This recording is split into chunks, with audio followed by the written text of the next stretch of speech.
కానూరు గ్రామానికి 38 సంవత్సరాలు పైబడి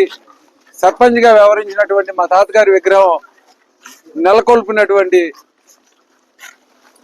అక్కడ కొన్ని మరమ్మతులు చేసే ప్రక్రియలో అక్కడ ఉన్నటువంటి పరిస్థితి రీత్యా మేము ఆ విగ్రహాన్ని మరమ్మతులు చేయడం జరుగుతూ ఉంది. మరి ఇదే తనువుగా గ్రామంలో ప్రశాంతంగా ఉన్నటువంటి గ్రామాల్లో అతను ఒక విధ్వంసకాండ సృష్టించాలి, తద్వారా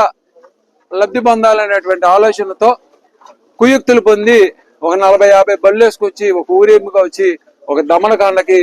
మరి ఆయన పాల్పడినటువంటి విధానం. మేమేమో ఆ పక్కనే ఉన్నటువంటి రావర్ గారి విగ్రహం దగ్గరికి వెళ్ళి